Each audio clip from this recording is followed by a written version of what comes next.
Good evening for this very special night.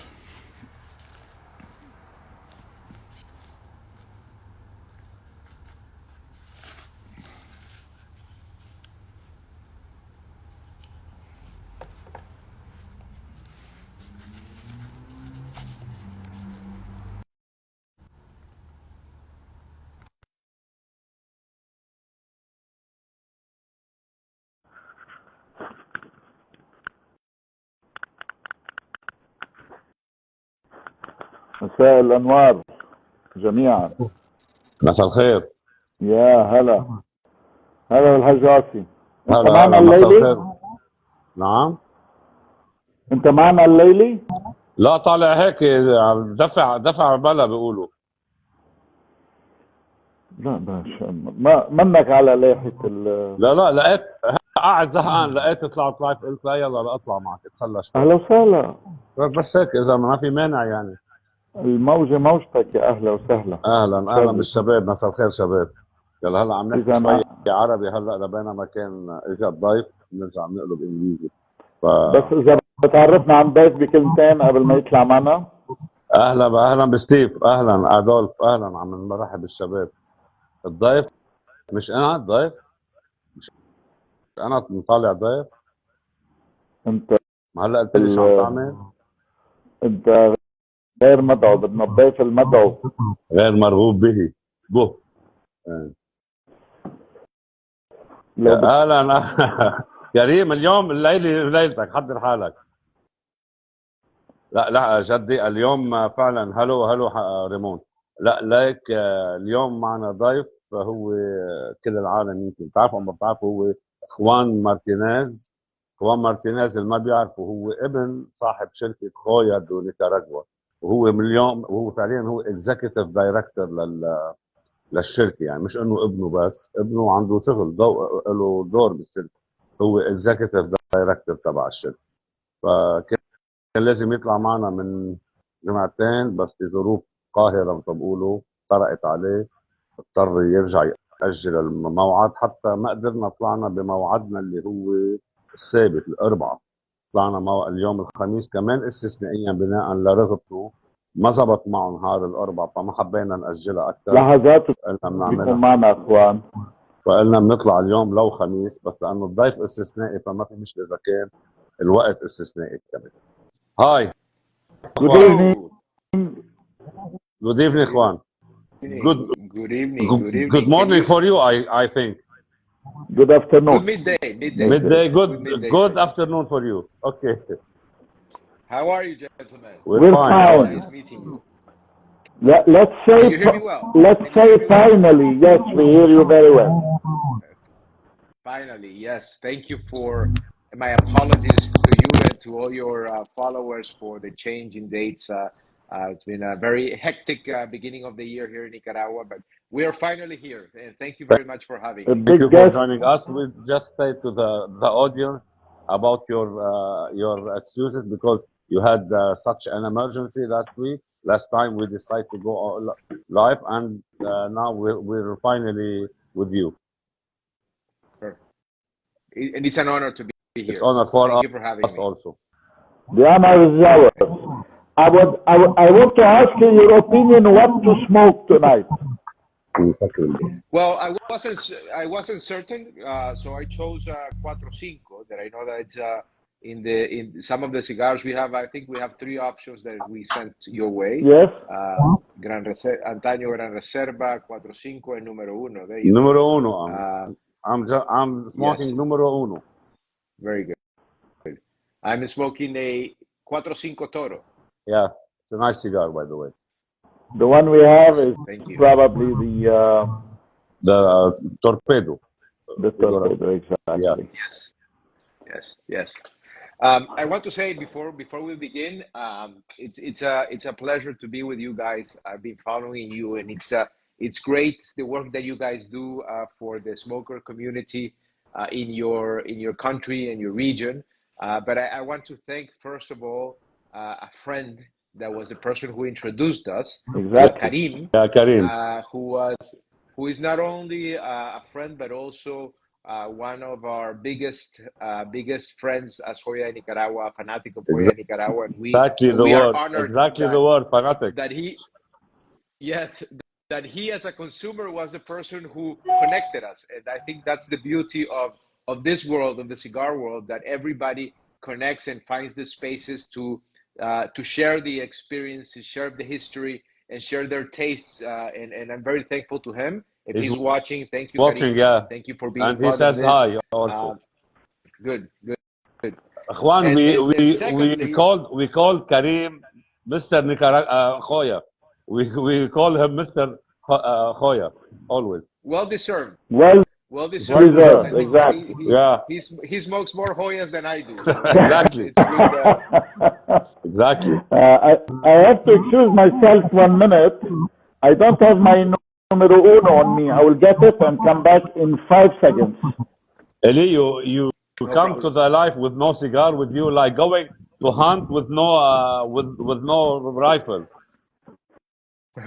What's going with you, man? Maybe he's counting on you to pass him a stick from your side. Yes, maybe he can catch it over that way. I have also a Cinco de Cinco. I can send that his way. Cinco. And there's another two other reasons that I wanted to say why I'm excited to be here. One has to do with our partners, the hand roll team, because finally, after a few years of not being able to have our cigars available for cigar smokers in Lebanon, they are finally back. Hopefully, certainly available for all of you there. And I hope that you guys have the opportunity to enjoy the cigars Hoya very much made with a lot of passion and love for you guys. And the last reason that is very personal for me is that I have Lebanese blood in my veins. Oh, so how my come? My grandmother is from Lebanese descent. Her parents, my great grandmother, was originally from which Lebanon. side? Don't ask me too many questions because I don't know a lot. Not sure. I have to follow up because we don't have historically we don't have a lot of information of the background of the family. Okay, great, great then. This is one more excuse for you to come to Lebanon. Yes. So I have 1/8 of Lebanese inside of me. Your cousin, that's very special for me. Your cousin now. Yeah. You heard, Eli? What did I miss? No, I didn't. Yeah, his grandmother was Lebanese descendant. Really? Yeah. Yes. So he's now cousin Juan. Now we have seriously to plan a trip to Beirut. Seriously. I told them that now. I just told them that. This is one more reason for you to come to Beirut. My only condition to go to Beirut is that you guys come to Nicaragua. We will. So this is easy. This is easy. 100%. This is on our bucket list anyway. You don't need to say that. We're coming. Very good. So the doors are open. Very good. Thank you very much, sir. Thank you. Can I have like an introduction word for you? Please go ahead. Yalla, go ahead. Let me enjoy my tea. It's customary that I always start with an introduction, which is written. If you allow me, I will read it.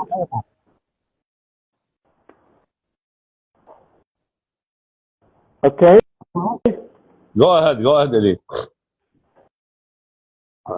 If a cigar isn't a story, it isn't a great cigar. And if a company has no legacy, it isn't a great company. Hoya has both of these. Juan Bermejo and Simon Camacho left Cuba and ventured in Esteli, Nicaragua, putting up a cigar factory in nowhere to be for a cigar maker in the 60s. Some 40 years later, Esteli became to cigar what Silicon Valley is to technology, or Napa Valley to wine. And Joya De Nicaragua has risen from the ashes so many times that Dr. Alejandro Martinez Cuenca, I hope I'm pronouncing right, Cuenca, Yes, you are. the man to whom Joya De Nicaragua owns its most critical rebirth in 1992-1994. Alejandro said on many occasions, and he keeps saying, let us build the future. The past is the driving passion, but the future is the vision. And in his own words, he said once, future is future. To sizzle the story of Hoya, one has to shed a light on its people. For Joya De Nicaragua is all about its people. And I name a few. Viva Esterianos, that's the right pronunciation. Vive les Esteliens. Elias Samuel Fuente, from watering and conditioning the leaf. Carmen Rugama, sorting and classification of the leaf. Marta and Santiago Lopez, rollers. Panchita, the head of quality control. Aristo de Jesus, a maestro. Don Xanto, a banchero, or as he put it, the first Nicaraguan banchero. Banchero. I'm sorry. And Karim Duha, the number one consumer of Hoya, individually. Yes. Yeah. Tonight, we, Los Osos, present you the CEO of Joya De Nicaragua and its future, the young and driving force behind the brand. Juan Martinez wasn't born in the field, nor his family lived in bars, nor his grandfather emigrated from Cuba. Juan represents the making of an entrepreneurial dream some 30 years ago when his father Alejandro Cuenca said, why not, to a business opportunity that knocked at his door. Juan, you are the product of a chain of historical coincidences that led him to command the flagship today of a brand that has 55 years of legacy. Let us tonight unveil some of your true colors, Juan, and as you put it to me when I first contacted you, let us have fun. Welcome, Juan Martinez Cuenca. Welcome. Thank you very much. Welcome, Juan. Thank you very much. Those were beautiful, beautiful, sincere words, and I truly appreciate it. I've never had the opportunity of someone doing an introduction like that, especially naming the names that you mentioned. It is very important because indeed for us, what we do, whatever we do, is by the people for the people too. Even though we are a private company, and this is not a political party in any way. It may sound like a political statement, but the truth is that cigars are for us the unique product that unifies people, smokers, communities, and the people who make the cigar. So thank you very much for those kinds of words, Femi. Please, thank you for being with us. I have a couple of questions before we move to Qasim's questions. Do people at the factory still encounter restless spirits at night? I mean, that's a long story. I wouldn't get there, but I want just it intrigued me, the expression. You stated it in one of the biggest magazines that people in the factory still encounter restless spirits at night. Yes, it is a true story. The reality of Hoya, Nicaragua. Hoya, Nicaragua, if you go to our webpage, you'll see the pictures of the factory. You can do a virtual tour of the factory. It's the oldest cigar factory in Nicaragua, so it's a rather old building. But more important than its age, it was the role that it played as a building during very complex times for Nicaragua. The revolution, civil war during the 1970s and the 1980s. And the factory was actually used as a, let's call it a military center. We still have the bullet holes in the walls of the factory during the war. We still have the smoke when the factory was destroyed of a bomb that was dropped by an airplane, and it was destroyed less than 1 year after its construction in 1978. We still have all those vestiges of history, and a lot of people, unfortunately, have passed on that were part of the factory. There was, in the 1970s, an explosion that cost the lives of 4 people. And the factory was also used in some points during the war as a squadron, firing squad wall. Until 2009, we still had a room. It was a bathroom in the lower part of the factory that you still had all of the bullet holes in the walls. We had to cover it because, for people, it wasn't necessarily a good memory to have. But a lot of people passed away in the factory. So there's a lot of that history of the personal heritage of the people, and probably a lot of the spirit too. So in the evenings, the guards of the factory, they are in charge of preserving the security, and they walk around. And they mentioned that once in a while, there are sounds of chavetas on the tables. Chavetas are the knives that we use to cut the tobacco. And they hit the metallic table, so it sounds like a spoon clinging, clink, clink, clink, clink, clink, as we cut. And those sounds are still heard on some evenings in the factory floor. Wow. So we know that there is still a lot of energy, human energy, both of the people that have passed on and of the people that are still there in that factory. So yes, there are some restless spirits that accompany us in very positive ways in our daily operations there. Wow. Yes. I have one more question, and we can move with my partner, Mr. Qasim.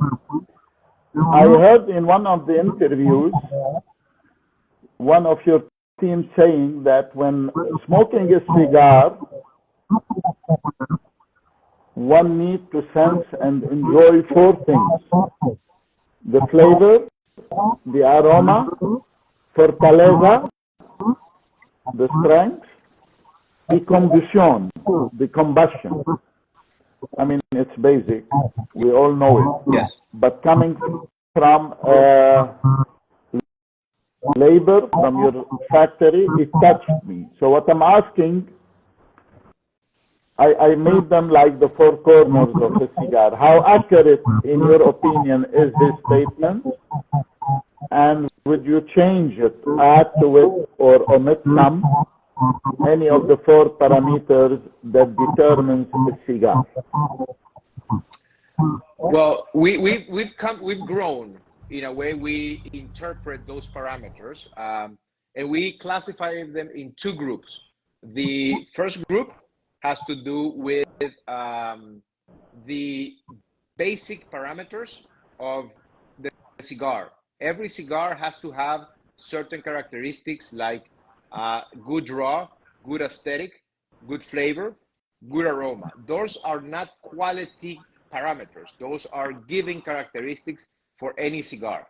Basic. So basic. They should be present in every cigar. A cigar is not a good cigar because it draws well. Yeah. A cigar is not a good cigar because it looks well. It is part of the cigar that it has to draw, it has to burn well. However, there are other factors we have 6 factors that we take into account when working with cigars. This is our quality criteria that helps us work on a product to make it outstanding. And these 6 criteria are: first, the taste that you mentioned. You as a cigar smokers are used to cigar tasting well, but in reality, for a cigar to taste well, it has to have good tobacco, well aged and fermented tobacco, and a good blend of tobaccos. But not all of the tobaccos taste well. So the cigar needs to be pleasant to the palate. You don't want a cigar that is unpleasant to your smoking experience, that is rough, that is, that can be too astringent or too uncomfortable to your palate. So that's one, it's very basic. The second one is that we want the cigar to have a good aroma too, because not all of the tobaccos smell well. Aromas are obviously very subjective criteria, but you want to make sure that the tobaccos, when they burn, release very pleasant nuances and aromas. We say it simply: when someone comes into your room and you're smoking a cigar, he or she has to have, that's interesting. It's a pleasant smoke. When someone's smoking in the street, you know that you will find your mind immediately goes to those aromas. For example, I grew up around my father smoking cigars, Cuban cigars during the 1980s, and that smell and those aromas were tattooed, were recorded in my brain to a point where I can actually recognize and I can smell it miles away if someone's smoking. The pleasant aroma awakens positive memories, positive connections. That's the second criteria. The third criteria has to do with its strength level. When we talk about strength, we're not talking about a cigar being good or bad if it's strong or mild. We're talking about this. If we say that a cigar is a strong cigar, it should feel strong. It should feel in your system. It should have the proper nicotine and other characteristics that have a positive or an impact in your body. If we say that a cigar is mild, it should be mild. In other words, when we talk about strength as a criteria, if we say that a cigar is mild, its smoking should be mild, and if it's strong, it should be strong. That means that if you say that something is strong and it ends up being mild, there is a difference. There's an inconsistency in what you say, what the cigar maker says, and what it ends up being. That's the third criteria. Then the following are a little bit more complex. And in fact, the fourth one is complexity. Complexity, it's a rather redundant, complex term to define, but we use analogies. Complexity is that game play of flavors and stimulations that provide to your palate while you are smoking or consuming something. Let's think about a smoking experience like a symphony, where you have different instruments that are working together to provide you the musical experience. You start with perhaps the piano or a mild violin, and then you start, as you progress in the symphony, adding more complexity notes, more instruments that go hand in hand to deliver the musical experience. In the case of cigar, it's very similar because we have components, different components, tobaccos from different regions, from different origins, from different vintages, like the wrapper, the binder, the fillers. In the fillers, we have the secos, the visos, and the ligero, each one providing a specific smoking characteristic in terms of strength, in terms of flavor notes. So we want the cigar to be complex in the sense that all of those parts.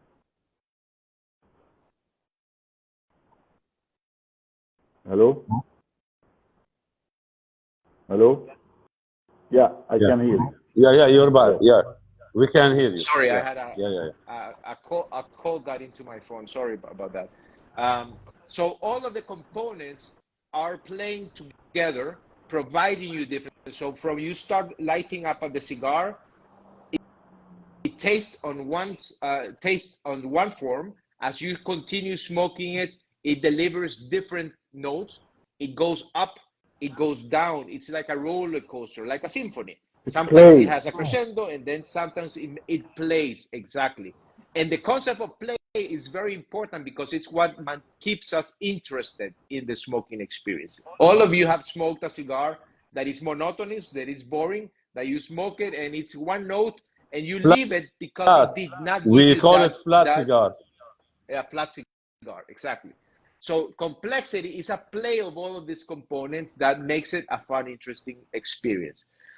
The next factor, we call it balance. And this is the challenge because it goes hand in hand with complexity.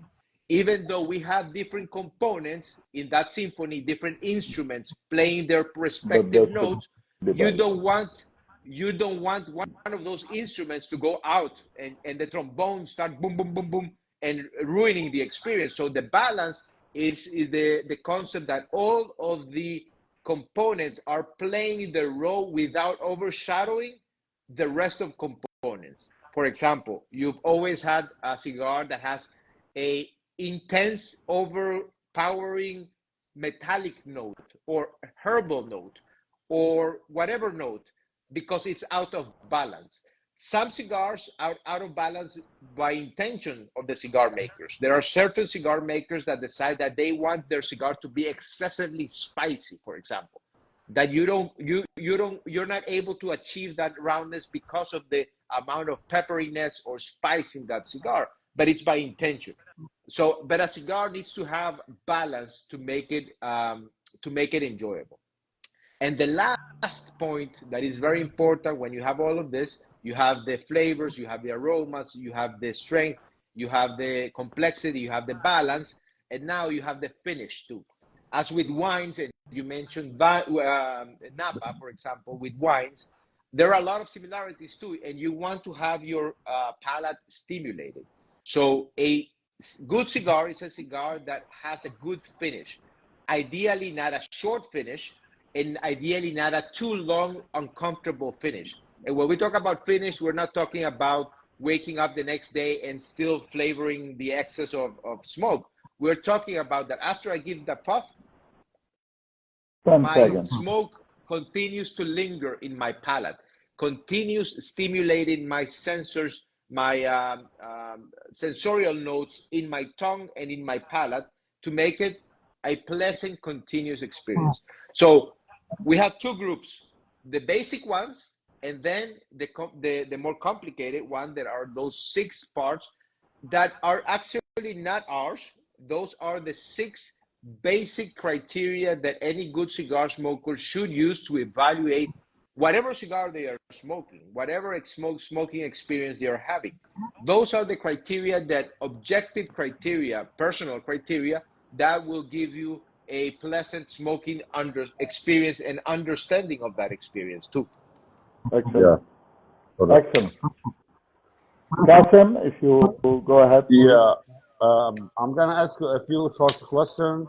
Bear with me because you might find it silly somehow, but I should ask them. First, what is your favorite Hoya? This is this is a question that I should ask. Yes. It's very unfair because it's like when you talk to I know, like you're your talking to your children, right? children, but but I do have somehow I do have you cigars. prefer one over the rest. So I instead of talking about a specific cigar, I talk about specific moments, because every cigar is designed to be enjoyed at a specific moment. Not all of the cigars are enjoyed in every moment. So for example, my personal, every day, almost every day, when I start my day, I start with a milder cigar. And my favorite one is called Cabineta, Hoya Cabineta. And this is a cigar that has 2 wrappers, a milder Connecticut and a Criollo on the top. And what I like most about the cigar is that it's creamy, it's silky, it's smooth, yet with a lot of flavor. And it's a cigar that I can smoke while working, while doing activities. Is the cigar that I take when I go fishing, when I go camping, when I'm doing activities outside, because it's a cigar that is not too complex to smoke. You don't need to be conscious about the burn, because it smokes beautifully. Yesterday night. It's a very interesting. Yes, I had it yesterday night, by the way. Okay. So I smoked it yesterday. It burns beautiful. Excellent smoke. So that's my cigar, let's say, for the morning or the day. If I go more into the evening, I would go with something stronger, something buller. Cuatro Cinco is my regular favorite cigar. Let's say on a regular basis, if I go out, if I give out a present, I would generally give a Cuatro Cinco because it is the perfect experience of Nicaraguan tobacco. It's robust, it's a bit rustic in the edges, yet with a lot of flavor, but very balanced. and the proper degree of balance and elegance to it. In contrast to, for example, the Antaño lines is more intense, more peppery, more earthy. So those cigars are not for everybody.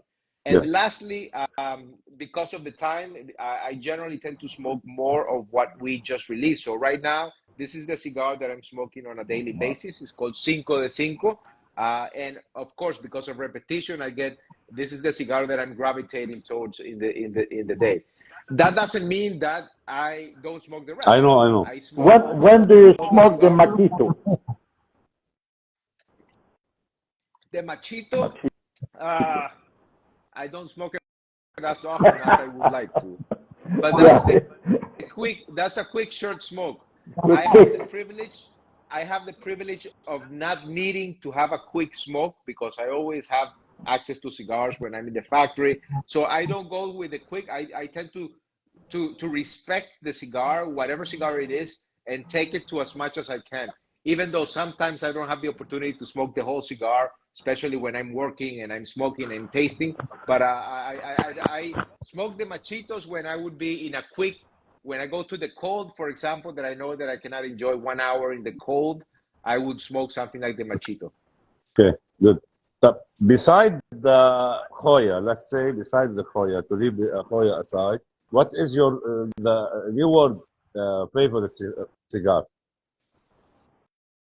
Oof, that's a tough question. No need to I smoke. no need to tell me why. No. We don't without No, I without will. explaining. Just tell me one. I like. No, I like to respect and recognize the talent of my colleagues in our business. There are a lot of very talented cigar makers, and I have to perhaps object on the introduction because Eli said that if you don't have a long history, you don't have. I have to say that I have friends in this industry that, as us, don't have 5 generations in the business, that they actually started working recently, that they have a tremendous blending palate, and that they have phenomenal smokes. Obviously, you have the traditional ones that are very well known, like Padrones. I respect the quality of the Padrones and the flavor of the Padron. That's a beautiful cigar. But on a regular basis, I'm able to afford also because of price point. As a consumer, I smoke a lot of. There's this gentleman called Nicolas Melillo of Foundation Cigar Company. He makes great cigars. He makes some very interesting blends. I like a lot of the boutique productions by Dion Giolito, the Illusione brand. He's a phenomenal master blender. I also like Tatuaje, as you know. He's also a great master blender. And obviously, I enjoy a lot, even though we make them at our factory. Steve Saka's products. Okay. He has. We learn every time we make a cigar with him. We learn so much that it becomes a very complete experience to smoke his cigars. So I would say those are my regular five other brands that I traditionally smoke. Great. Now, which Cuban is your favorite?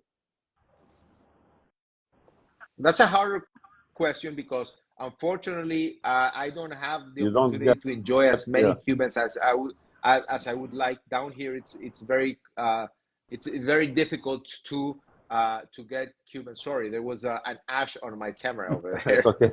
Symbolically.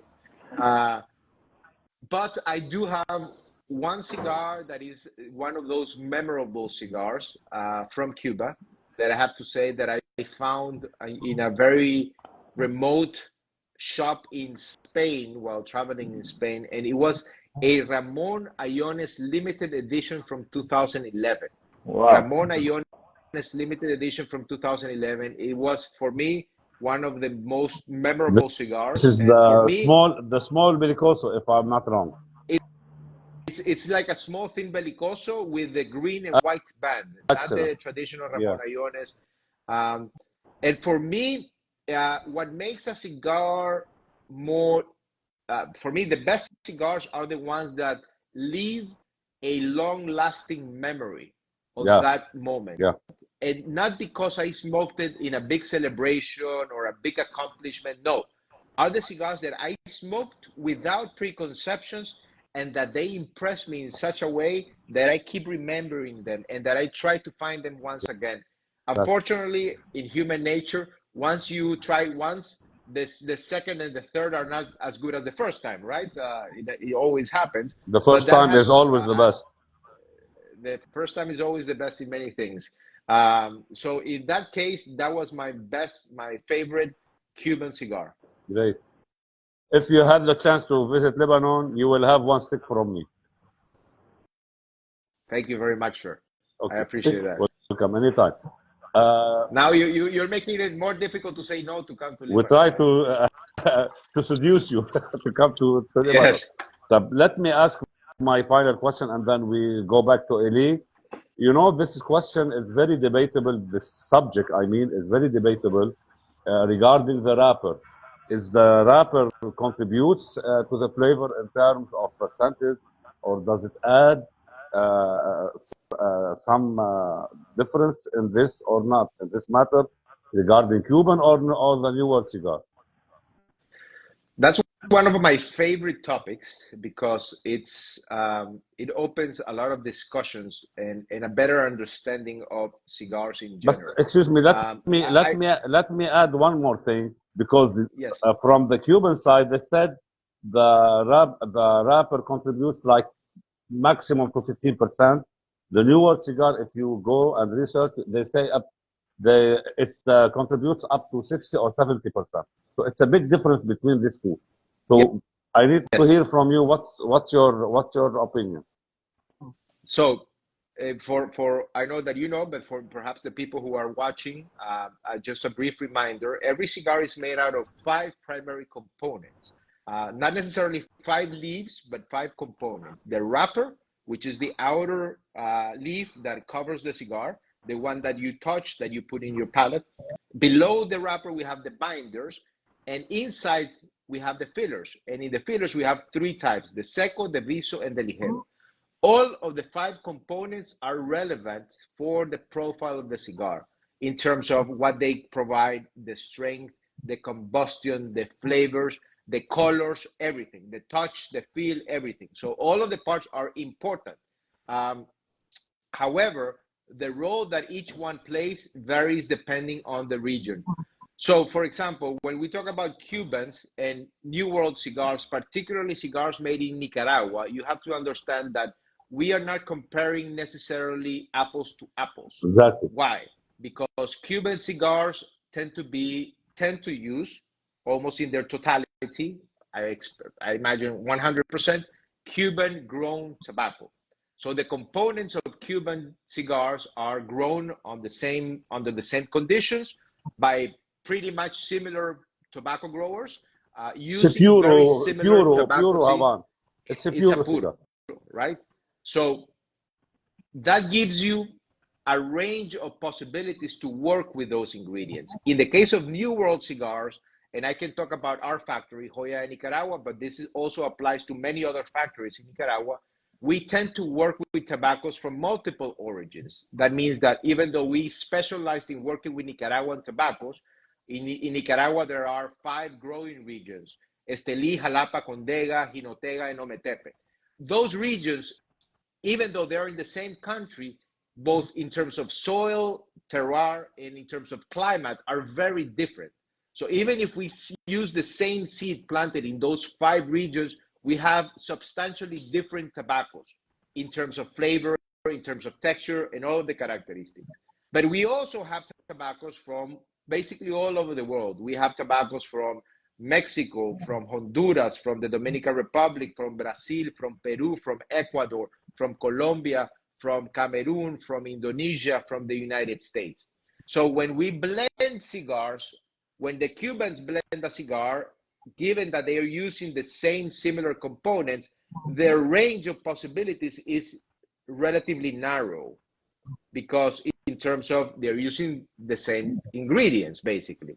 So in terms, you have 28 or 29 brands, all of them using tobacco that is very similar. They have their own particularities, each brand, but they have the similar components because they come from the same origin. Almost the same DNA, almost.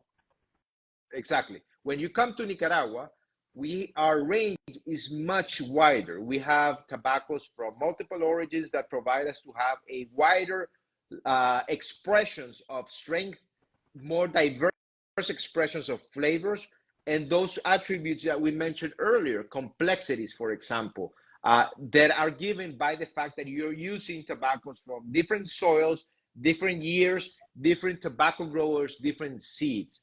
So the wrapper in particular plays a very important role in the case of New World cigars because of those differences in origins. And you can actually make the test yourself.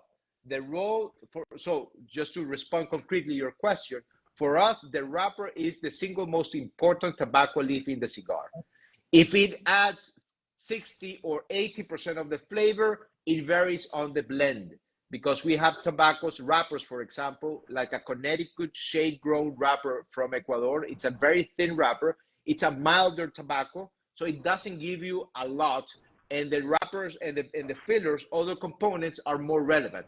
But when you use, for example, you have the Antaño Dar Corojo, where we use a Corojo wrapper on the thickest, we call it ligero. It's very thick wrapper. So a lot of the flavors and the strength is also provided by the wrapper. In the case of this cigar, the importance of the wrapper is higher than in a Clásico that uses a Connecticut shade wrapper, for example. Actually, in the cabineta that you smoked yesterday, you can actually experience this. If you smoke that same cigar without the Criollo wrapper, your experience is very different, because your palate is touching a different tobacco than what is burning. So you're having two experiences at once. And when you actually make the transition in the cigar, going from the Connecticut to the Havana, you will see the difference. We have actually done the experiment, and you can do it yourself. If you cut, let's say, 1/4 of the wrapper from the cigar, from the tip of the cigar, start smoking it without a wrapper, and get to the part where it has a wrapper, and you will see the change in the transition of the smoke. So that allows us to have different roles of flavor given by different wrappers.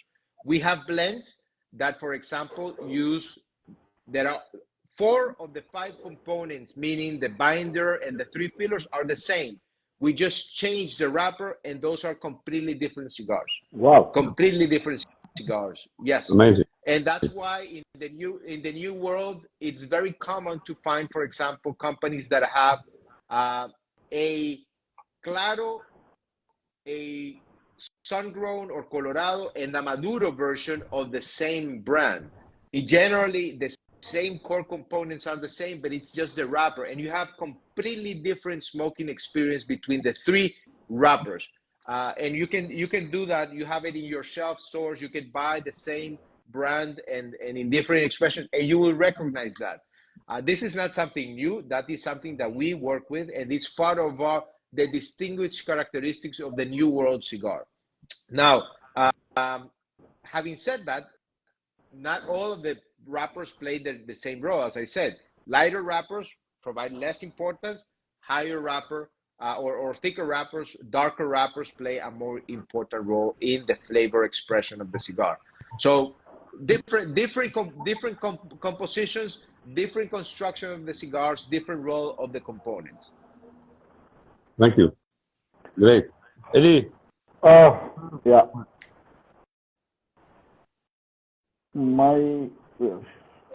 There is a quote by Hoya saying that we have a cigar for everybody,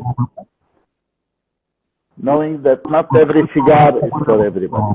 I love this expression. An observer, and when considering the 55 years history census that Hoya didn't produce, sorry to say, or that's at least my observation, enough lineage, and enough variety to stand by this statement. Many younger, much younger cigar makers have wider portfolios of cigars than Joya de Nicaragua. And if I may ask, why so? We actually have quite a wide portfolio of products, precisely because of what you said. Not every cigar is for everybody, and not every cigar is for everybody. There is a cigar for everybody, though. Every cigar smoker will find the cigar that is made for their taste, but not all of the cigars are for all of the cigar smokers. The reason why we have, so historically, Joya de Nicaragua has tailored to two different markets around the world. The United States was one of our primary markets, and the smoking preferences of cigar smokers there is very different, used to be very different from cigar smokers in Europe. For example, our best-selling cigar in Europe, the Clásico, was a cigar that we did not sell in the United States, because in the United States, they liked something more robust, more intense, fuller body. They used to like, and I will clear that up in a bit. And the Europeans don't necessarily like the strength and the robustness of the Nicaraguan versions that we make. So we had two expressions. And that's where we understood that not all of this market, not all of the cigars were made for all of the cigar markets around the world. What you guys like is different from what we like here in Nicaragua because of your history, your palate, the way you eat, the way you drink, the way you enjoy your cigars is different from any other country in the world. There are some similarities, but there are some differences too. Those preferences have changed over time, especially due to social media. As you guys in Lebanon see what people are smoking in the United States, and people in the United States see what they're smoking in Asia, people want to try, and the tastes are converging more and more. But we try to focus on brands that are that live by themselves, brands that come to existence and remain in existence because they find their preference in their space, in people's mouths, palates, but also in their heart. So we have different families of cigars, each one celebrating a particular process or a particular history, like the Obras Maestras, or we have special cigars focused on Nicaraguan tobacco, on the Nicaraguan profile, like the Antaño. Or we have a classical, milder cigar like the Clásico, Joya de Nicaragua Clásico, the first cigar, that is tailored for a more accessible daily routine smoker compared to an Obras Maestras like this one, or Número Uno, that's more for a special occasion, that has been designed to celebrate a particular milestone, so on and so forth. So we try to focus on delivering a smoking experience for cigar smokers around the world, depending on their smoking experiences first, and secondly, their ability to pay for cigars, because cigars are not cheap. Unfortunately, most of the price of the cigar goes to the governments in the form of taxes, but we have differences also because we want to democratize the access to cigar smoking. For us, cigars need to have a fair and accessible price to be enjoyed. We are not making cigars to be collected, although if you want to collect it, I highly invite you to do it, but our cigars are made to be enjoyed. We are not asking cigar smokers to make investments over time to save and collect cigars to be sold in the future in a speculative market. We are making cigars for you guys to sit down, light them up, enjoy, relax, appreciate, connect with your friends, your family, with yourself. And for us, it's important that cigars are accessible for cigar smokers around the world. If I need to open a parenthesis here by a question by our friend Ali Optimize, saying that goes along with your statement, what about aging a Joya, aging a cigar, your cigar? Does it have any effect? Does it make your cigar more refined, mellower, better? Not necessarily better? Yes, What do you say? yes. Well, I wouldn't say necessarily better, because time is the single most important factor in cigars, not only in cigar making. So from the moment we plant the seed of tobacco in the fields to the moment the cigar reaches your hand, we have a minimum of 5 years because the time it takes to grow, to cure, to ferment, to age, to make the cigars, to age the cigars. We have, when you sum up all of the time frame in those parts of the process, you will have more than 5 years accumulated. So overall, time is very important. Now, you also have to remember that tobacco, long filler, natural tobacco. Remember, these cigars are natural tobacco without chemicals, without additives, without flavoring. And a tobacco leaf is nothing less than a leaf that we harvested, that we cut from the plant in the fields. That means that we killed it. We cut its life source. So tobacco leaves is actually organic material that is decaying, that is dying over time, slowly. Slowly, you can accelerate, as we do in the fermentation process, we accelerate that death to make it more smokable, to lose its natural chemicals, its natural ammonia, its oils, its sugar, so on and so forth. But the process of aging is precisely to control the death and decay process of the leaf. That's in a very, let's say, brute terms put.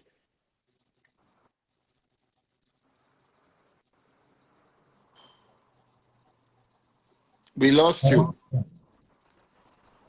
Your Juan. Juan, your picture is freeze.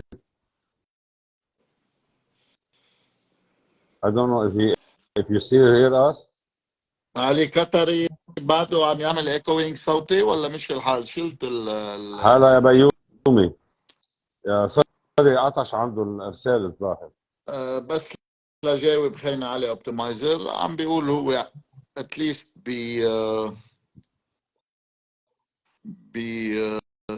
بالخويا his cigar is made to be smoked. Enjoy. منه بالضرورة بصير أفضل إذا تعتق. إيش بعتذر شو كنت بفكر حالي عم uplifting the experience. اشترينا بتضلك تحور وتدور تحور وتدور يا أخي، ارجع للبداية. $75 راحوا.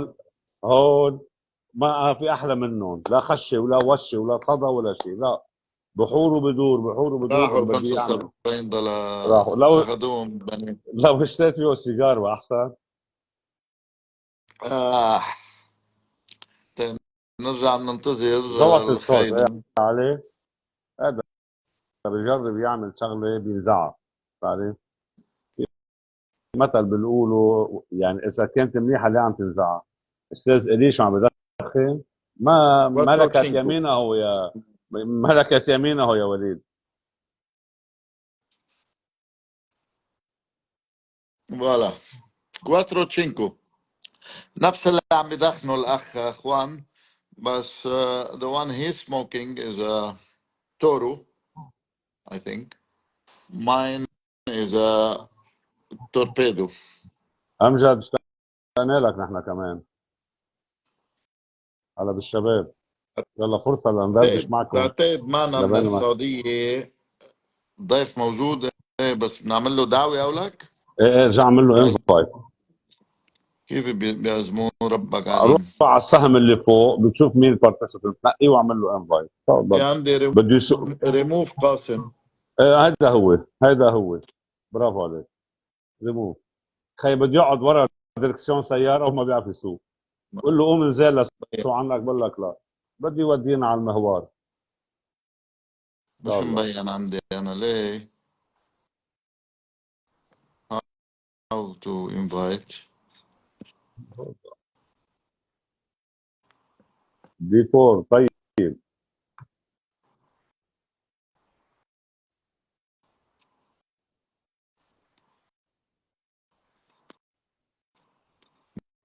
ما بين عندي. شو ببين عندك حج ولا انت ما فيك تعزم؟ لا انا ماني. انت الهوست، انت بدك تبين معك، انا ما فيني اعمل له انفايت، انا جاست. بلا مبين.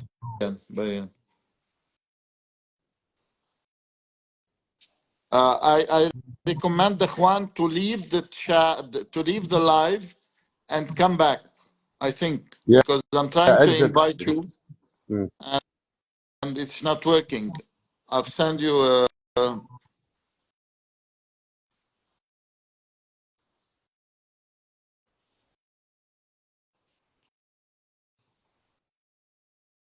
okay, accept. I think few seconds, and Juan will be back with us hopefully. نحن ما بندفع يا هي. نحن بالمربع الأمني ما بندفع يا حبيبي يا وسام. اذا بالمربع الامني لازم يكون انترنت صاروخ عندك. لا هلا بهيدي الظروف لا. بكل الظروف. Unable to join. I recommend again, Juan, you leave the live and come back. I request. Okay, you request.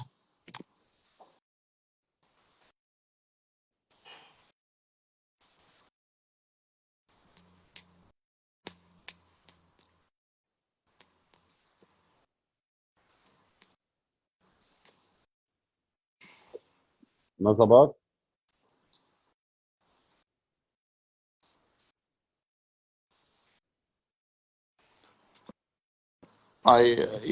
If you are hearing me well, Juan, I would recommend you leave the live and come back and rejoin if that's.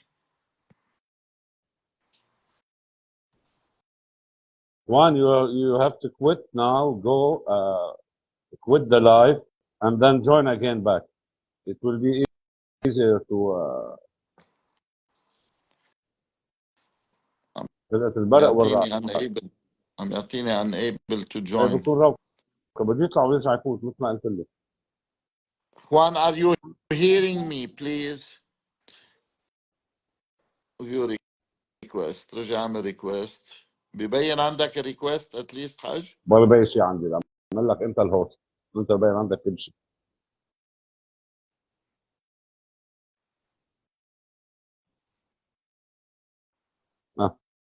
Okay. You're back Very again. good. Okay, I'm You're here. back I'm again. here. I'm Yeah. sorry. I didn't know what Instagram kicked me out and didn't allow me to come back in. It's Sorry okay. about that. That's No fine. worries. It happens. We are from the third world, so Yes. things happen. Things happen. Things happen. Things happen. I So want where to were we? move to We were. another Go question, ahead. if you Go allow ahead. me, so we can speed up a bit. In numbers, what is Hoya de Nicaragua contribution to the Nicaraguan cigar industry, qualitatively and quantitatively? We know now Nicaragua is probably numero uno in the world Yes. in terms of production. So Nicaragua is producing around 300 million handmade cigars per year, roughly, depending on the. We have more than 80 cigar factories in Wow. Nicaragua. Our factory is not the biggest; it's more of a medium-sized company because we specialize in working in long filler, handmade, non-infused, non-flavor cigars, natural tobacco. So that means that our production levels, we make roughly between 35 to 40,000 cigars per day by hand, which adds up to somewhere between 8.8 to 8.4 million cigars per year. That's our contribution. That's exclusively Hoya. That's exclusively Hoya with a bit of other brands that we also make, like Don Barton Tobacco and Trust, that we make some cigars for Steve Saka, for example. That's in terms of volume. In terms of quality, 95% of our production is long filler. The majority of our production is long filler. And we have the privilege of having been named in 3 consecutive years as the cigar factory of the world in 2018, 19, and 20 by different media publications. Our cigars have been in the top 25 cigars in almost all publications of the past 7-8 years. And then we have partners that also contribute quite a lot, like Steve Saka's products. His cigars that he makes with us were named #1 and #2 cigar by the consensus of the online media, the cigar media.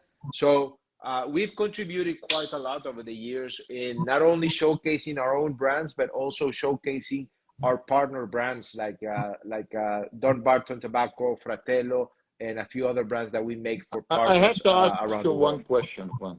How difficult Go ahead. it is to deal with Steve Saka? It is, Well, if you make the question, it's because you already know the yeah. answer. But We've I have to met say the that guy. Steve is a very special person for many, many reasons. He has a very strong personality. However, he's a very kind person. Yes. And most importantly, he's very knowledgeable and he knows what he's Exactly. doing. So Exactly. it's tough because his expectations of quality and performance are very high. But that's not bad. That is good because in us satisfying his expectation, we're also becoming better cigar makers day in and day out. Knowing he's not He comes every he's not from a family cigar. He's not coming from a family no, cigar no, worker. Yeah, no. He learned it and he's very, very knowledgeable. exactly. He's a very good blender. He comes to our factory 1 week per month, almost every month. So our factory is basically his factory, his playground, and he's constantly on top of everything from the packaging to the blends to the development. So we enjoy it quite a lot. Spending time with Steve is very good, even though we know that his expectations of everything that we do are very high. He's quite a guy. I have one more question before I move to Qasim, please.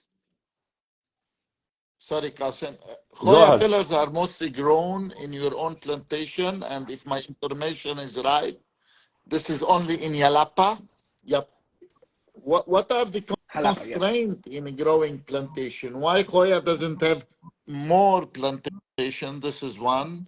Why Hoya doesn't own plantation in Esteli? I might be wrong, but that's the information I got from online. And why Hoya doesn't grow any wrappers? Let us throw a wild suggestion. It might not make any sense at all. Let's say in Nicaraguan broadleaf, Connecticut broadleaf, whatever. Good questions. So the reason why we don't grow all of our tobacco have to do with historical circumstances. Over the years, we own about 40 to 50% of the tobacco that we use is ours directly, grown by us or grown by our partners directly for us. The rest, we use tobacco from different growers who specialize in growing particular types of tobacco, and they are tobacco growers. So in our business, there are different activities. Tobacco growing is one, tobacco processing is another, cigar manufacturing, and then cigar selling and distribution. So there are a few dedicated organizations, companies, and individuals that specialize in growing certain types of tobacco that they make the investment, and they specialize in doing that. Historically, when my father got involved into the business, he started growing tobacco. Unfortunately, due to nature and due to economic constraints, he wasn't able to expand his growth of tobacco. We had a very big investment in wrapper growing during the 1990s that was destroyed by a hurricane. Unfortunately, in Nicaragua back then, there was no insurance. So my father and the company lost a lot of capital due to the natural catastrophe. And that made them shy away from investing further because they didn't have the capital. And they were also afraid because growing tobacco is a specialty in its own. Okay, it's not every tobacco comes into the cigar. It has to be very good. So we decided that instead of growing ourselves our tobacco, all of our tobacco, we would partner and establish long-lasting relationships with people who already had either the specialty or the talent to do it. So that's why we source tobacco from, let's say, the Turren family in Mexico, Oliva. San Andres Negro. We work with the Oliva, not the Oliva cigar makers, but the Oliva tobacco that they grow very special tobacco. And we work with ASP, for example, that they grow the best in our taste, the best Connecticut shade in Ecuador, for example. So we partner up because we don't have the capacity to do everything at once, right? It is in our plans to expand our growing in Esteli, but we're still in the working process. I will let you know if we end up growing some One Connecticut time. broadleaf soon. Some low city like Fuente. Anyway, I hand it over to Qasim, please. Yeah, Juan, how many do Linea Hoya have? How many Yeah, lines do we have? So we have 4 main families. Each family has different brands. We have the Obras Maestras that has the Cinco de Cinco, the new one that I okay. mentioned, Cuatro Cinco, Número Uno, and Cinco Décadas. So we have 4 in the Obras Maestras, and this is the higher end segment. These are celebratory cigars, tobaccos that have been aged for longer periods than Longer, usual, special tobaccos. excuse me, longer. How longer do you mean? More than, for example, Cinco Décadas uses tobacco that has been aged for Wow. 10 years. Cuatro Cinco uses tobacco that has been specially aged in vintage oak barrels. There are some special characteristics of all of the tobaccos that we use in the Obras Maestras. The second family that we have is the Antaño family, and the Antaño family has 4 members also. Antaño, the original one, 1970, Antaño Dark Corojo, Antaño Gran Reserva, and Antaño CT, which is a Connecticut wrapper. And this is a family of cigars that has been designed to be very Nicaraguan to the core, to the profile, very rustic, very intense, higher in terms of body and strength levels, but very Nicaraguan. The Antaños are Nicaraguan puros, with the exception of the Antaño Setet that uses a Connecticut shade grown wrapper, but the rest are Nicaraguan puros. Then we have our third family, which is we call it the contemporary younger family, which is the Hoya family. And in this family, we have Hoya Red, Hoya Black, Hoya Cabineta, and Hoya Silver. And those 4 members have been designed to play with tobaccos from multiple origins. So it's more of an experimental family. We mix tobaccos from Ecuador, from Mexico, from Nicaragua, with other origins to make diverse blends. And then we have our 4th family, which is the Clásico family, which has 2 members, the original Clásico, the first Nicaraguan cigar to have been made, and then the Clásico Medio Siglo, which is the same blend with a Criollo wrapper. And that's also where we can find the differences in flavor that the wrapper contributes to. So in total, we have 14 brands. We also have other brands that are more regional, like Rosalones and Flor de Nicaragua, that are not available in all of the markets. So in total, it would make us about 16 brands, 16 lines. Great. We all survived the pandemic, thanks God. But one of the benefits of the pandemic is that young generation now are more aware into cigar. Do you think this is a phase, will fade, or it will last? Because recently we know when we were young, we see only the old people are smoking cigars, like our father, our grandfather. But nowadays you can see the young generation are smoking cigars. This is due to pandemic mainly. But do you think it will last? I think it will. I think the pandemic came to make some changes. Some changes lasted, some changes did not. We know for a fact that regular cigar smokers are smoking more, and that there is a new generation of cigar smokers that has come to play to enjoy and experience cigars. To just give you a personal anecdote, last year I had the privilege of being in Spain, the UK, United Kingdom, Germany, and France. And half of the cigar smokers I met during those trips, in events, in lounges, they had started smoking between 2020 and that day. Half of them. It's a great number. Yeah, it's a huge. And yeah. the reason why I think it will keep going, or it's a change, not a phase, it's because I think people's preferences and tastes have changed as well as their conditions.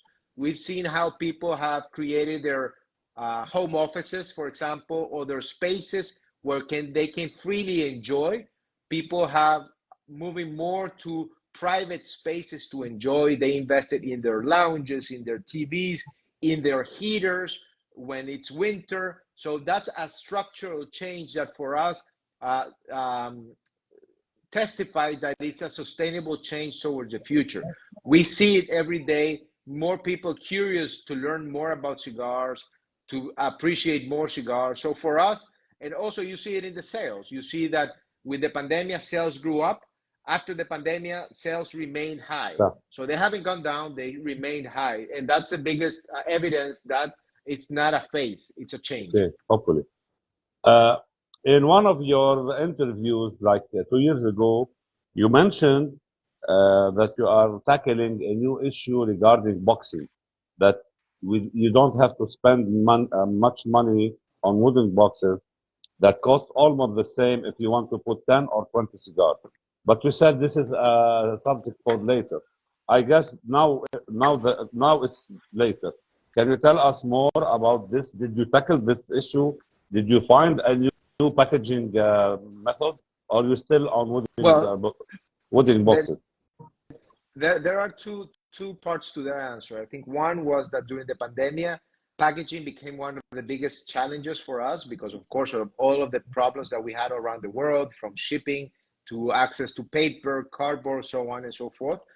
So that forced us to find alternative ways of packaging our cigars.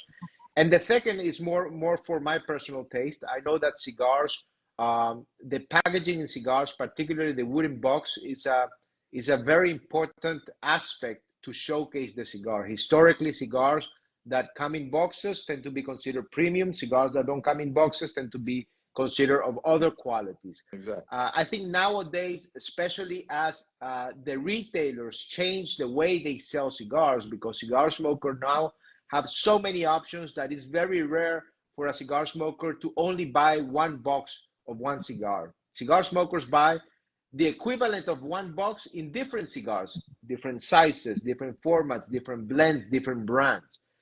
So now you see that more and more cigar shops, cigar stores are just discarding the boxes. They throw them away because they don't find any use to it, because people are no longer, as in the past, buying only boxes of cigars. So thinking about the future, we find that it's very important to find alternative ways of packaging our products that continue showcasing the image, the history, the essence of what we want to transmit, because packaging is very important. It is through packaging that we tell a story and that we connect with people, not only in the image of quality, but also in the narrative, in the way that the cigars are made, manufacturers, so on. It is important, but we need to find alternative ways, especially now that we are in a world where sustainability is very important. So remember, even though we might be using sustainable wood that has been certified, we're still using a lot of wood. And the product is not the box. The product is this. Exactly. This is the most important thing. So moving towards the future, I think that the industry will have to find alternative ways to guarantee the quality, the image of the product, while at the same time being able to be conscious on the way that we use our resources. Great. I have a question that you have to bear with me. I don't know even if it is a question, Juan. It's a bit complex. I wrote it and I don't know what is the purpose of it. So there is no, as an ardent consumer, at least I consider myself a self-claimed connoisseur and an epicure of cigar. I like going through and trying most of the cigar that I can or may get a hand of. The half wheel top 25 are usually my benchmark. You know, they are always so different than any other big cigar reviewers in the world. That said, I'm not sure how I feel about the Hoya CT, the Connecticut Hoya, that came number one, I think, in 2019. I love the cigar, I have to admit, and I graded it 92 a few days ago. Though it represents everything I am not. I'm 60 years old. I became to like more the cabinetta, if you want. I'm more a cabinetta guy. So I really do not know the true value of the Antonio line in general. To me, the earthiness in the average Antonio tastes like an espresso sipped over a bitter melon, or a green tea sipped over a burnt toast bread. Not as bad as it sounds. Those are good signs. I'm not saying anything. It's an acquired taste. It's like single malt. You'll love it. Agreed. Day. So I'm personally, I'm starting to fall for it. My question: do you have anything to reveal concerning the huge success of the Antonio line, knowing that Antonio is the backbone of the Joya de Nicaragua, or at least that's my estimation? Well, I think first of all, I appreciate your kindness and your candidness with the flavor and with your own personal experience. I think that Antaño, when it was originally designed as a blend or as a cigar in 2020, in 2000, the year 2000, by my father and his team. The intention was to showcase Nicaragua. special attributes of Nicaragua. So the original Antaño and the Antaño Gran Reserva and the fillers in the Dark Orojo and in the Antaño CT are tobaccos that have come from the same farm, from the same plot of land, the Viso, the Seco, and the Ligero, since the year 2000. So the core blend has not changed over time. Obviously, our way of making cigars and balancing them out has changed over time. We've become better in making cigars. Even if we have 55 years, you still learn every single day. We still learn something new, something that can make us better. So I think that what we can showcase about the Antaño family is that it delivers this Nicaraguan character, the essence of Nicaraguan tobacco, the richness of its soil, its volcanic origins through its flavors. Precisely as you said, a bit of contrast between intensity and darkness. You mentioned the dark espresso over a melon. Well, I think that it's a very interesting contrast that you put. And when we blended with, for example, a Connecticut wrapper, we originally wanted to blend a full-bodied Connecticut, because we thought that the core would be enough to deliver that strength level. However, what we realized was precisely that the wrapper is so important that it didn't matter what we did, it changed the profile a lot. And the success, I think that the success of Antaño CT has been a combination of continue to deliver those flavor tones, those flavor notes, robustness, but with the subtleties and the elegance of the Connecticut wrapper. I think that contrast is what makes it more appealing, even though it is not necessarily the strength level that we wanted when we designed it. We wanted something more intense, but we couldn't achieve it because of the wrapper. There is so much that the wrapper can give us, the Connecticut wrapper. And finally, Beautiful. you accepted the fact that the white man can jump. Exactly. No, white man can't jump. That's Mario's, our factory manager statement. It's a beautiful statement. Yeah. Okay, one more question before I move to Qasim. It's natural that you are always framed in all your interviews to answer to questions regarding the making of the cigar. Please allow me to ask you, as a fellow aficionado, how Juan enjoys his cigar. How do you smoke your cigar? I want it really in details. And what are your vices and sins of cigars? Tell me everything. If you are, Yes. No, of course. And I love talking about my way, because with the years I've come to realize that cigar smoking is a very personal experience. Exactly. It's a very personal and almost intimate experience. And when we all began, and when I was young, there were a lot of conceptions and rituals and things that you needed to follow, from the way you cut the cigar, the book, right? And I respect that and I appreciate that. And I think it's always a good learning experience. But as you become, more accustomed to enjoying different cigars in different places with different people in different environments, you come to be free of those constraints that you impose yourself. So I am very casual in the way I smoke cigars. I try to teach people when they don't know how to light and cut a cigar, but I don't impose restrictions. For example, cutting a cigar. My most common cutter tends to be my finger, because generally I lose my cutters everywhere I go. I tend to use a regular lighter, respecting the way we light the cigar. But for me, the most important way, the most intimate, is I smoke cigars by myself. The moments where I enjoy most cigar is my intimate me time, if you want. I enjoy smoking cigars with people, but I get distracted. When I smoke a cigar, I like to be You concentrated, can't to be focused, focus. because it's a relationship that you have with the cigar, right? You light it up, and then you start having this relationship, communicating with the cigar. Sometimes you find yourself talking to the cigar, or talking to the cigar maker. Wow. Talking, oh man, you did Yes. well here. Wow. This is good. How did you do that? How did you manage to do that? I respect what you did. Or, hey man, you screwed up here, man. I did not like this, or so on.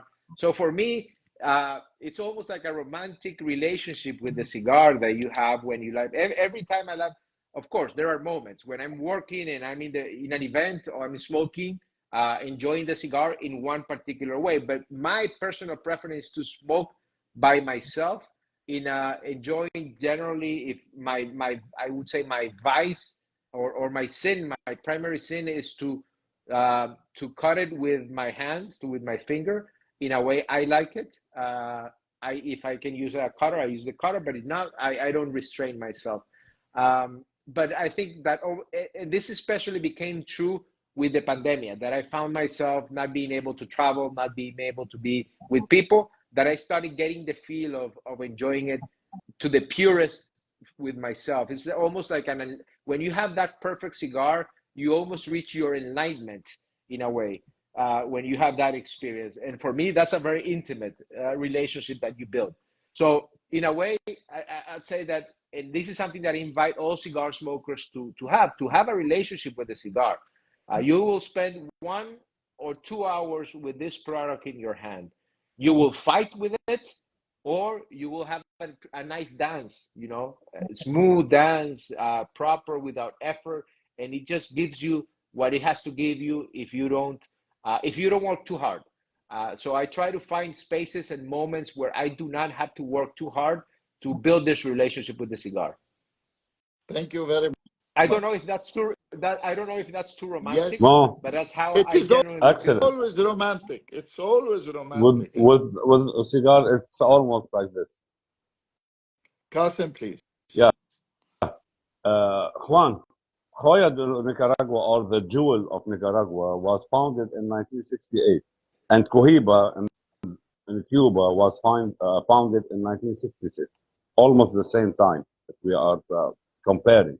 And also considering Cohiba considered as the jewel of Cuba, right? So do you see similarities in these two brands, or or you compare yourself with Cohiba? It's very, I try not to compare ourselves, because I think that everybody, every product, every brand has a space in the world. Uh, every brand has a story to tell, to share with cigar smoker. Every cigar has a experience to connect with cigar smokers. So I try not to compare myself too often. I think that we have a particular history that represents the essence of Nicaragua, the people, the ups and downs of history that have made us who we are today, and that have paved the way of who will be in the future. And I think that character in itself defines who we are, not necessarily who we are with respect to other brands. I respect Coiva as a brand, of course, for what it represents in the cigar world. I believe that Cubans continue to have a very, very important responsibility in the world of cigars, with consumers, with retailers, with connoisseurs.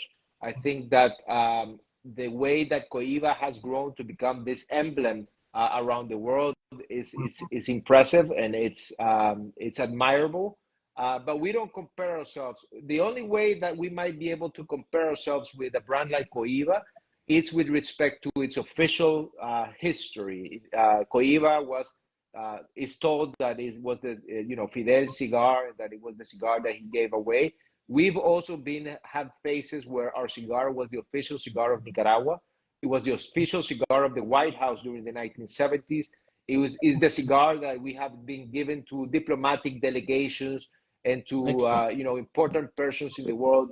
Numero Uno has an interesting story to tell also in that respect. So I think that the only similarity that I can find has to do, or the main similarity I can find has to do with its tightness to the official origin. I think there are no brands like Cohiba or like Hoya that can testify to its closeness to the identities, the origins, in the case of Cohiba to Cuba, in the case of Hoya Nicaragua to Nicaragua, Exactly. and to the relevance to the history as our Exactly. brands. The rest of the brands have their own story to tell. Yeah. Some of them are family names, some of them have family history, but none of them have the officialness that these two brands have. Exactly.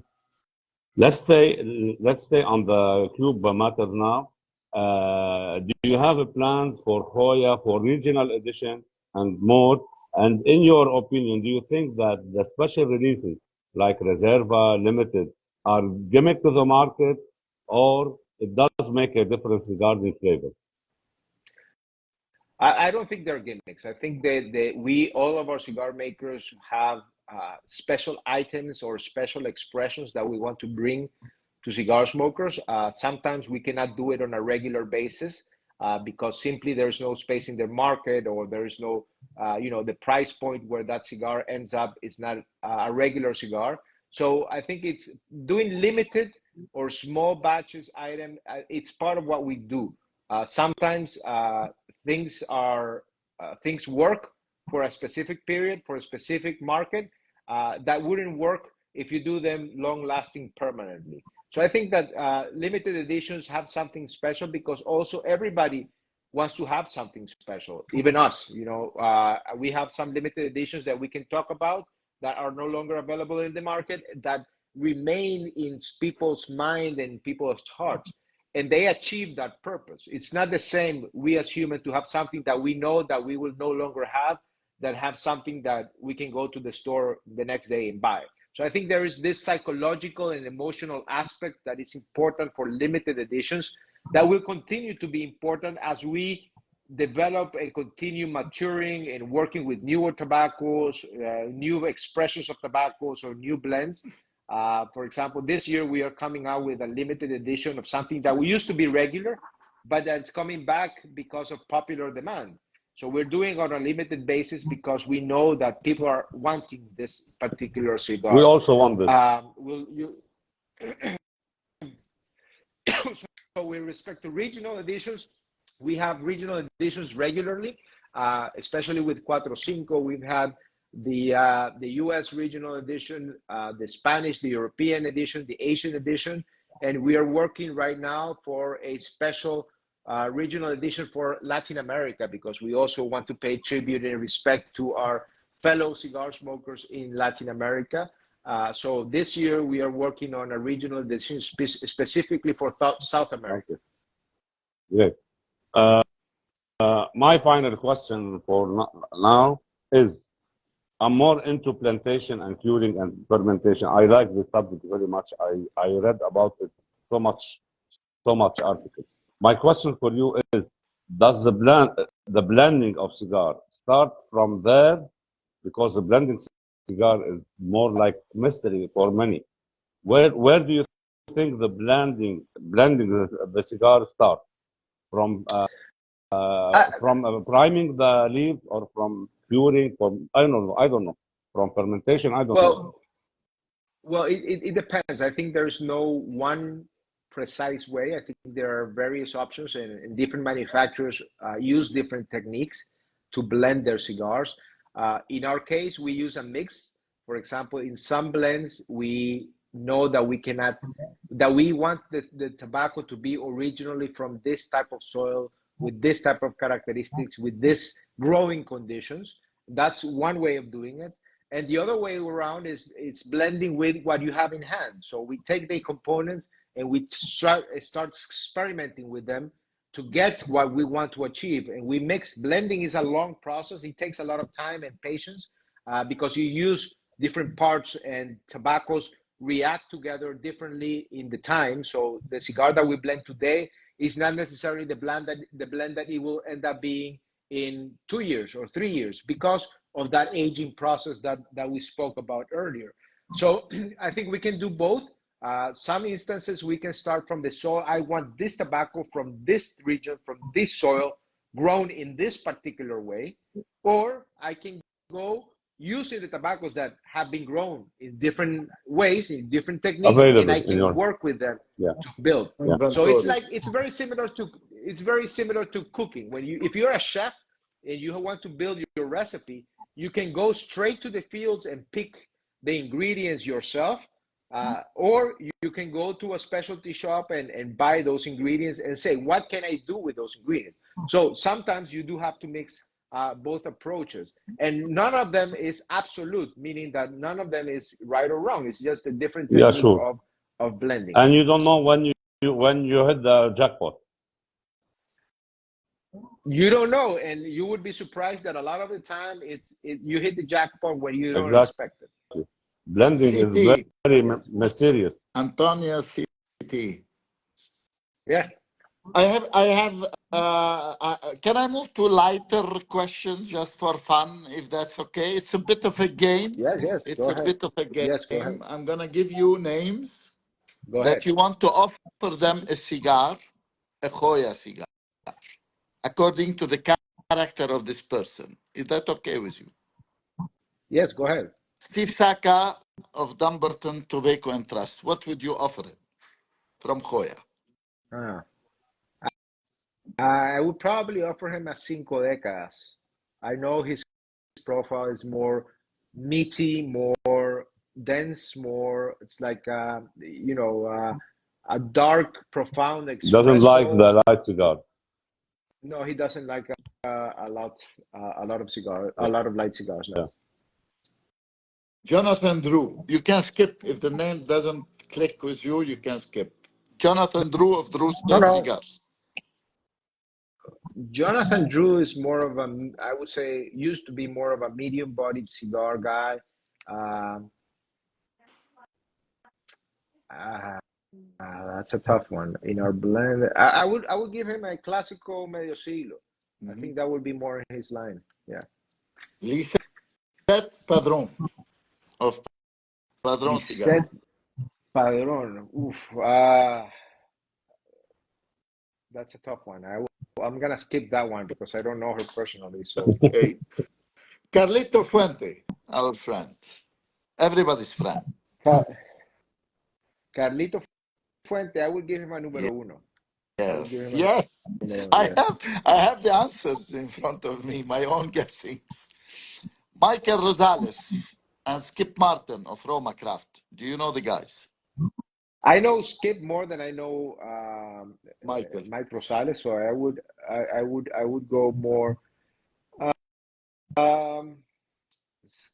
Skip.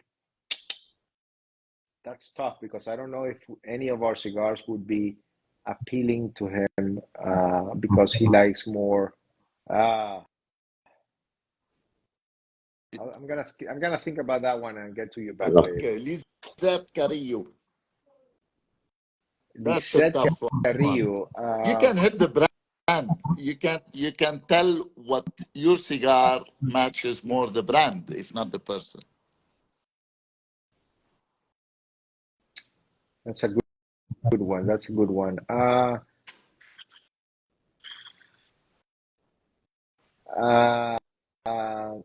Maybe an Antonio definitely would be more. An Antonio, definitely. Yeah. Nicaragua, puro. Yeah. Definitely. Yeah. I have another question. Please, if you may, just for fun, name 3 pleasures of life that you weigh equal to smoking a cigar or better. Oof. 3 pleasures of life, being very specific, I would say sitting on a Nicaraguan sunset in a beach with the feet in your with the feet in the sand with your children playing around you. That's one. That's Um, driving. I don't know. All my pleasures go back to well, driving is actually a good one. Ferrari. Listening to a good book. Oh, No, well, I don't have a Ferrari, but I drive a lot. So listening to a good book while driving and smoking a cigar, in very focused, that's also a very pleasurable experience.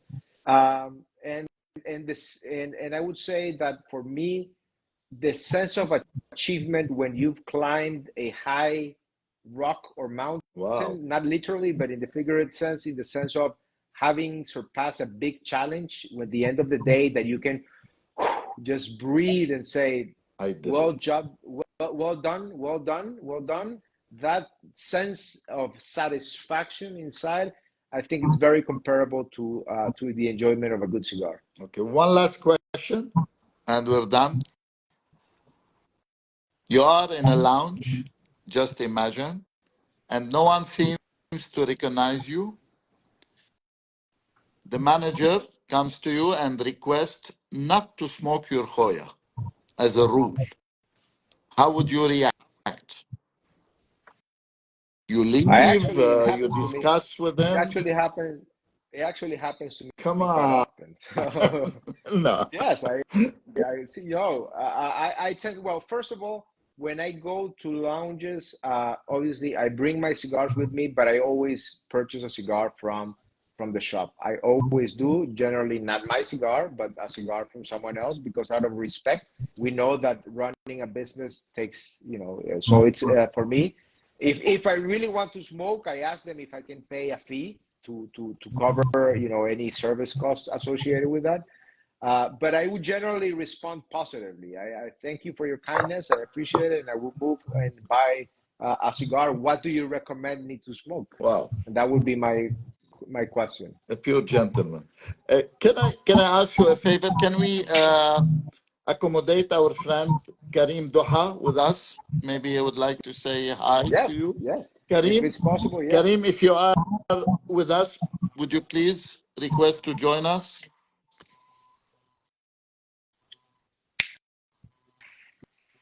Meanwhile, we ended our questions. We're happy. I hope it didn't take much time from you. No, I hope, and I'm really thankful for this first invitation. I hope that the next one is in person. But if not, I hope that we can have this conversation. I've really enjoyed it. Your questions have been some of the best questions that anybody has asked Thank me. So thank you very you. much for Thank doing you this. very much. Karim, Hi, Karim. how are you, bro? Hello, hello. Good evening, my friends. How are you Good doing? evening. How are you, Karim? I'm fine. Thank You you for have this your kind idol next to invitation. you. Hello, Juan. Good afternoon to you. How are you, my brother? It's been some Good afternoon time to you, my friend. since we met. It was during the big smoke in Holland, in the Netherlands. In Holland. No, I just want to thank you, my friend. I'm here because of Yeah, you. We are here Yes, because exactly. of you. thank you. So thank you very Exactly. much. Thank you very much. Thank you, Thank Karim, you, for the thank you offer. all for making this event happen and for bringing together this great evening and this great discussion. And yes, sure, we learned a lot from what we heard and from everything that you have said, guys. I had some questions, but I think Qasim and Eli, they asked all the questions. So he left nothing.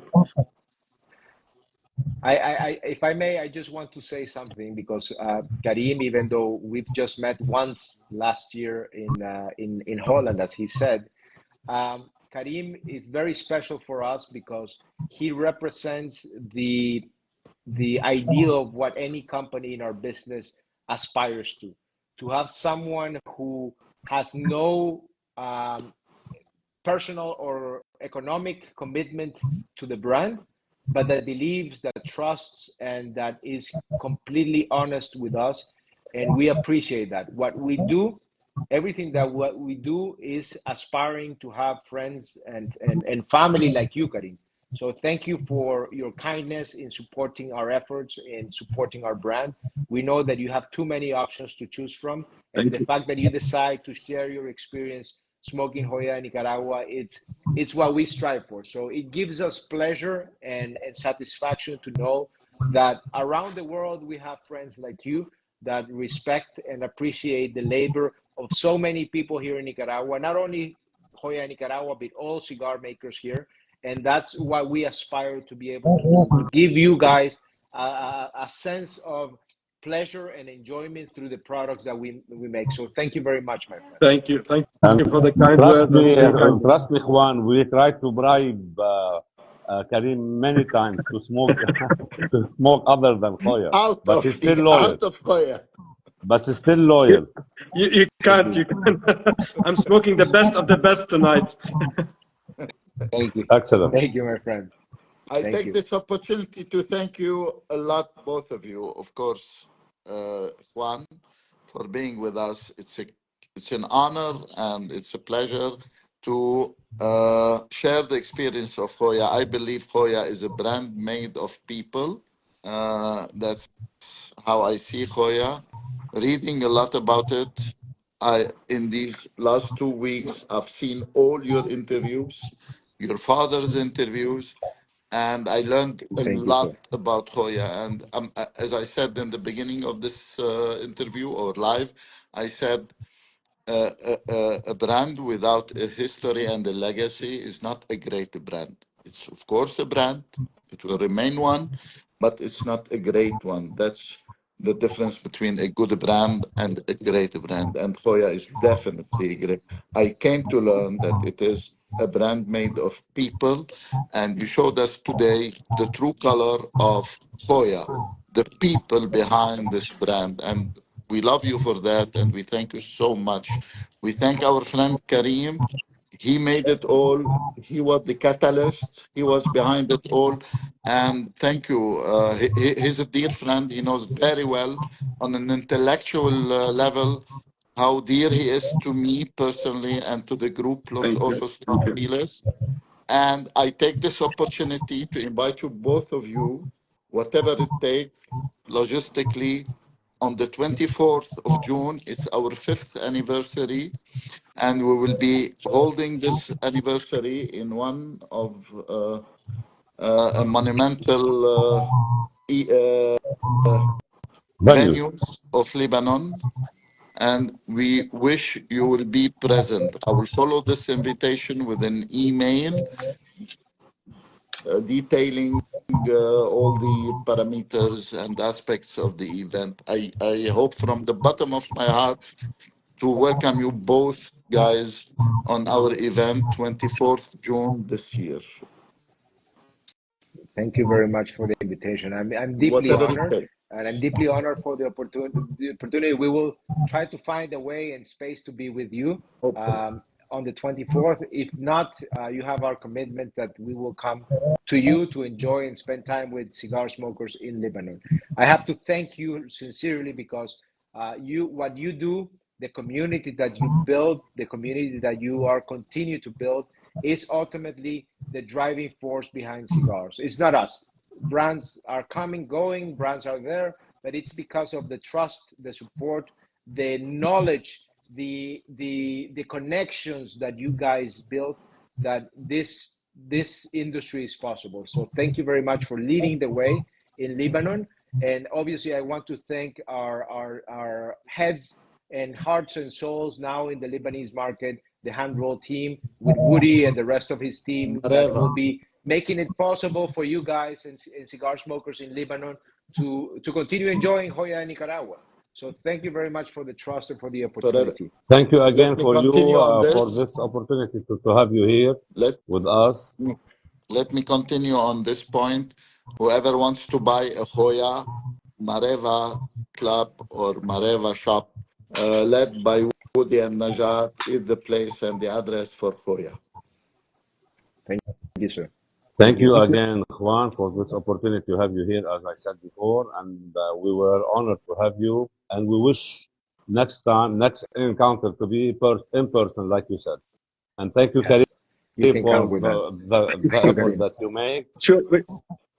We will plan a trip to Lebanon, and we will bring Juan Definitely. back to his roots in Lebanon and Yeah, he to should. visit Yeah, from where he is in Lebanon. yeah, he should. Or Nicaragua. Or Nicaragua. Nicaragua. Nicaragua. That's the plan. I- It is This is the upcoming. plan. I will visit Nicaragua sure this year. Wait for us, Thank you. Karim. Let's coordinate. Thank you very Yeah, much. Thank you, sure, sir. sure. And good evening, Have a great everybody. evening, everybody. Thank you Good for Have a night, your joyful everybody, evening. and thank you again. Bye bye. Bye, everybody. Bye-bye.